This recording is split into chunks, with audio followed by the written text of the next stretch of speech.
خب رفقا، ایرادی که این خودرو مراجعه کرده به ما با ایراد در واقع دود کردن، بوی سوختگی و چرب شدن قسمت موتور به ما مراجعه کرد.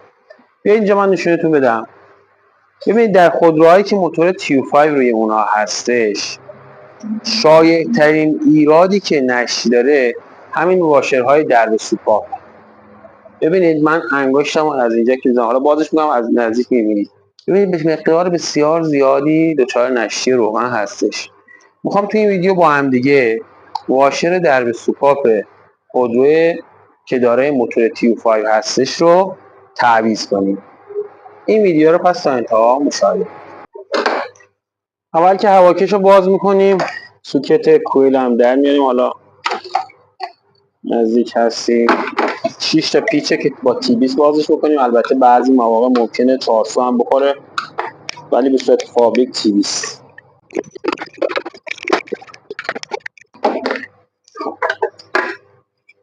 در پوش کویل باز میکنیم. جنت‌های بخار روغن، شیلنگ کنیستر، سنسور مپ و سوکتش، اینا همه باید باز شد.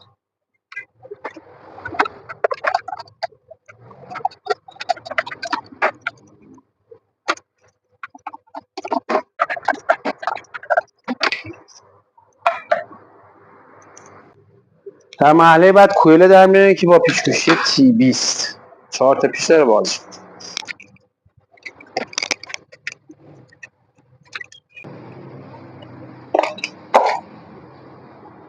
دقت کنید ببینید میزان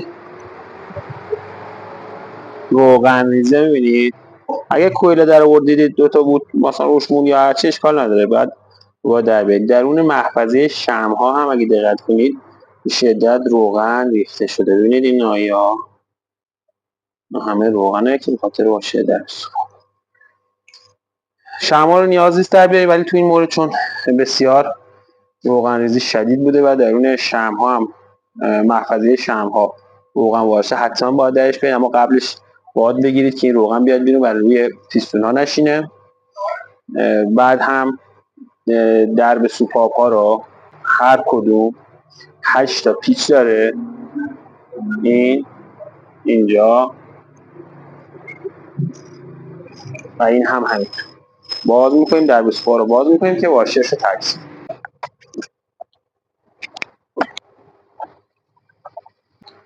با بوکس 10 درب سوپاپ رو باز میکنیم.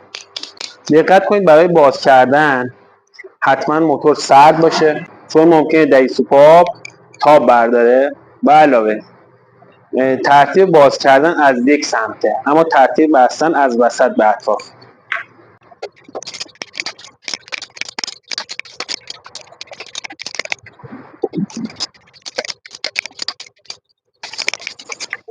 خب بعد از باز کردن پیچ‌ها در سوپاپ‌ها رو ببینید به قدری چسب زدن. همیشه دقت کنید که برای بستن درب سوپاپ نیاز به چسب نیست.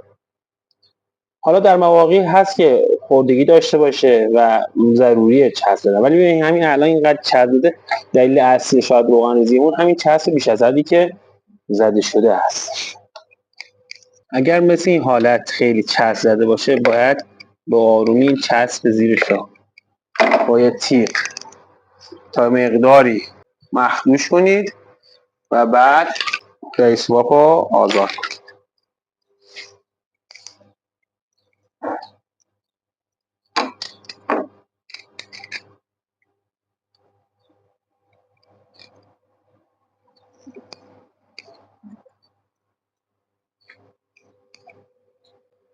ممکنه فشار بیش از حدم همین رئیس سوپاپ دچار مشکل بشه و یا بشکنه و یا تاب برداره.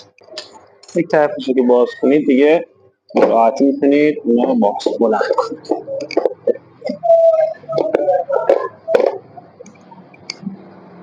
ببینید چقدر چسب زده این بنده خدا.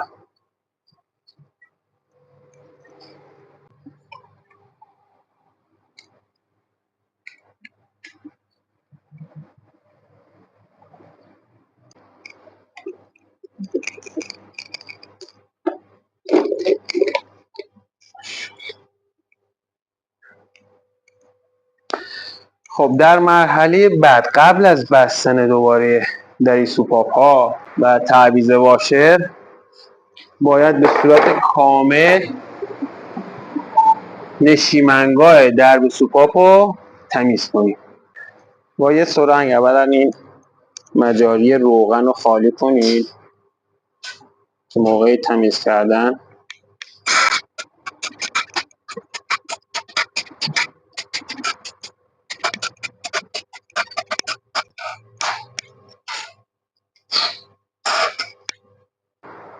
و بعدش هم با یک تیکه پارچه صورت کامل تمیز میکنید و اگر اسپری انجکتور شو هم خواستید بزنید خیلی کم بزنید، به گونه ای که فقط در این اطراف بزنید.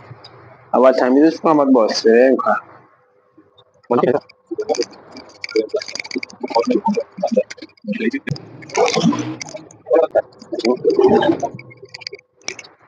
خب در نهایت برای بستنش حتما این صورت کامل تمیز کنید. این محیطی که روغن ریخته این پایین هم من تمیز میکنم و واشرها رو سر جاشون گذاشتم، واشر جدید رو و شروع بستن میکنیم.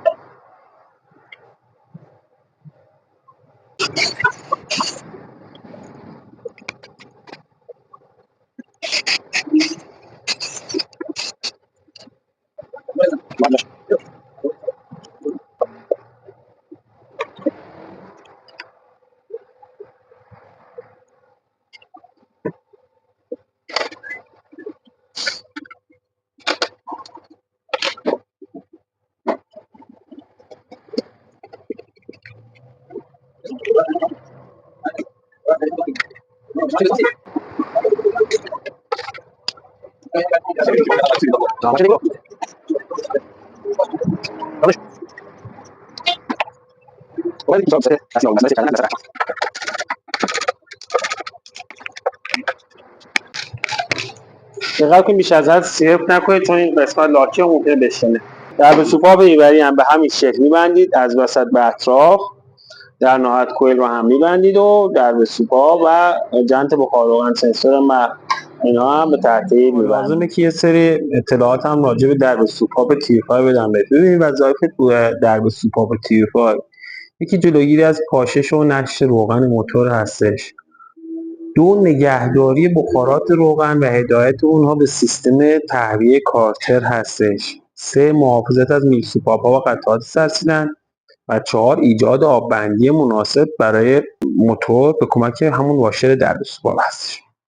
مشکلات رایجی که درب سوپاپ تیر 5 داره اینه که از قسمت واشر درب سوپاپ معمولا دچار مشکل میشه. علائم خرابی اونم اینه که روغن ریزی از اطراف درب سوپاپ مشاهده میکنم اونجوری که توی این ویدیو دیدید، جمع شدن روغن داخل چاهک‌های شمع‌ها مشاهده کردید، بعضی مواقع ریب زدن موتور به علت روغنی شدن کوئل یا شمع یا همون بوت‌های اونها، بعضی مواقع بوی روغن سوخته در کابین مشاهده میکنید، همون ایرادی که مشتری به این دلیل به ما مراجعه کرده.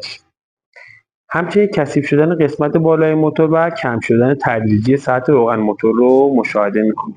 البته یکی از ایرادهای معروف تیر 5 همینه که هنگامی که خرابی واشر در سوپاپ داریم و روغن وارد چاهک شمع ها میشه، تو این حالت ممکنه کوئل آسیب ببینه، جرقه ضعیف بشه، موتور ریب بزنه، بعضی مواقع چراغچک روشن میشه، همچنین مصرف سوخت هم افزایش پیدا میکنه. حالا چرا واشر درب سوپاپ خراب میشه؟ یکی به علت حرارت زیاد موتور هستش، دو استفاده از واشر بی‌کیفیت، سه سیف کردن بیش از حد پیچ‌های درب سوپاپ، چهار عمر زیاد واشر و خشک شدن اون و در نهایت 5 تاب برداشتن خود درب سوپاپ در برخی موارد نادر. خب دوستان امیدوارم که این ویدیو براتون مفید بوده باشه. لایک و کامنت فراموش نشه. این ویدیو هم برای دوستانتون بفرستید. موفق و مایل و پیروز باشید.